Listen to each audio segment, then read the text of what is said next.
All right, this is lesson 62 on page 264 of Algebra 2. Action. Thank you. Lucas, this is the restart. All right, this lesson is on completing the square. All right, and the only difference in this lesson is instead of having a real solution, we're going to have a complex solution. So we're going to have an I. We're going to have, under the radical, there's going to be a negative. All right, so remember, the first step before we complete the square is to write our equation in standard format. Ax squared plus bx plus c. So this x squared must go first in descending exponential order. Now, the second step is we want a monic lead coefficient. That means our lead coefficient must be 1. So we will divide every term by what our lead coefficient is.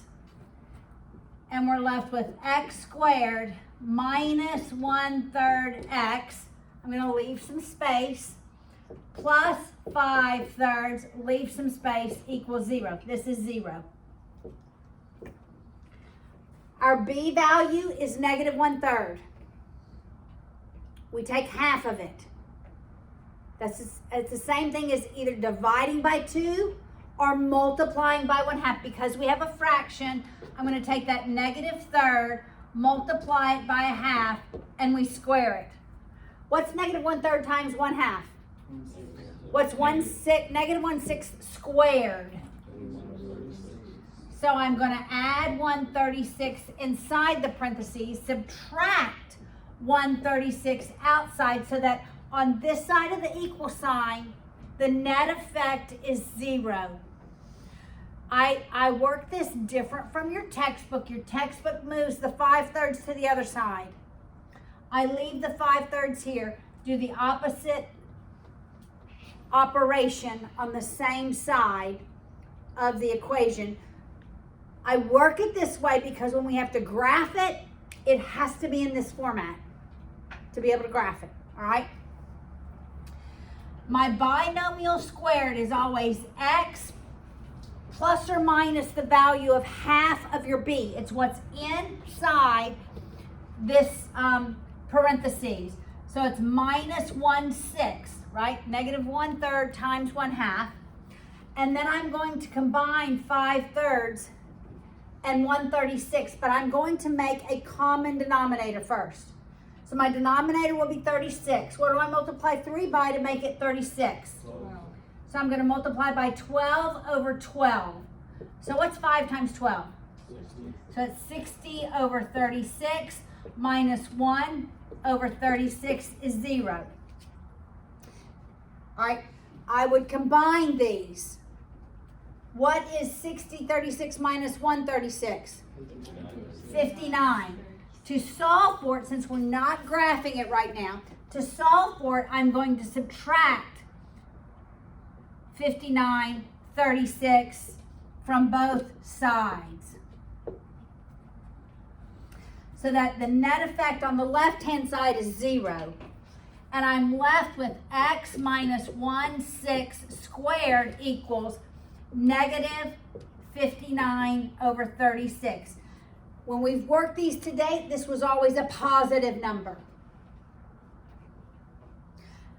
Because I have a binomial squared equals something, I solve it by taking the square root of both sides. The square root of something squared is just what is itself. That's right. So it's going to be x minus 1/6 equals the square root of negative 59 over 36. Yes? Could we just do square root of negative 59 over 6? We can. This is the same thing as the square root of negative 59 over the square root of 36. I can unsquare. I'm going to take that negative out as an I, right? I'm going to leave 59 under the radical. I'm going to unsquare the 36 is 6. And in a minute, I'll write the fraction and write the I out here. I wrote it before the radical so that it's clear that it's not under the radical. Yes? Do we still have to put plus or minus? Yes, well, we're going to move that 1/6. Okay. Yes, it's plus and minus. Plus and minus. Plus and minus that value. So we add the 1/6. Thank you, Katie. So x is equal to 1/6 plus minus. Now I'm going to move the I over here. The square root of 59 over 6i. Yes. We need the I in our answer. You have to have the I, because this negative, this is the same thing as the square root of -1 times the square root of 59 over 36, right? You can't just ignore that -1, which is the I. All right, so what does this tell me graphically? When I have real numbers, meaning when I don't have an I,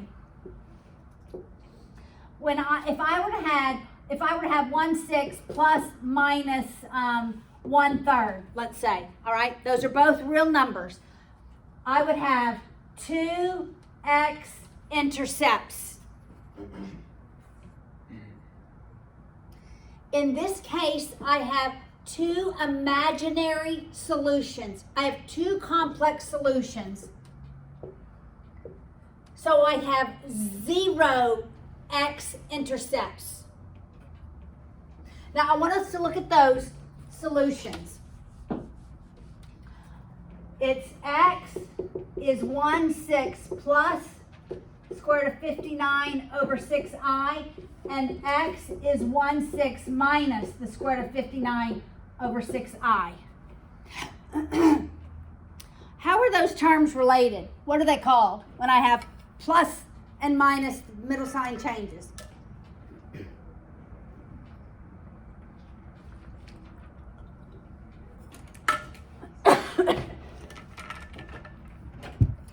They're called conjugates. Do you remember that? Conjugates. You with me? So when you have, this is important to remember, when you have one complex solution, if I told you one solution to a quadratic formula, if I told you one solution was 1/3 plus 6i,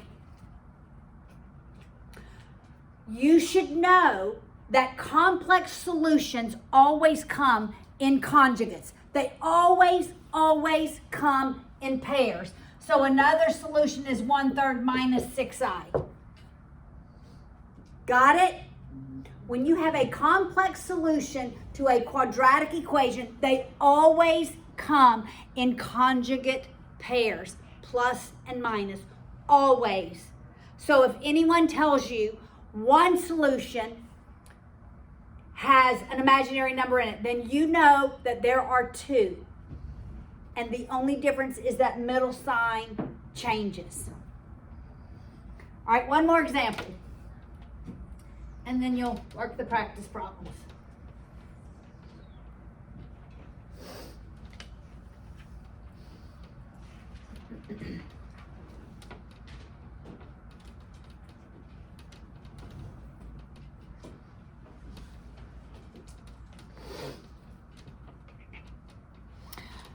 All right, negative 2x plus 5x squared equals negative 3. First step is, Laura, rearrange it in what format?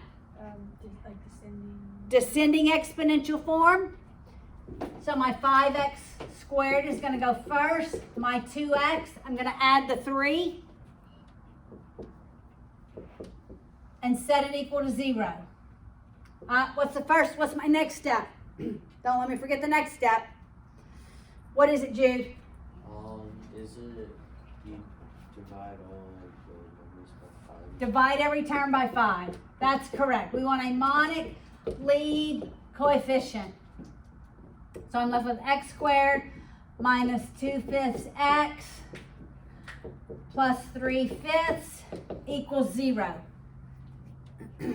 All right, next step, Corey.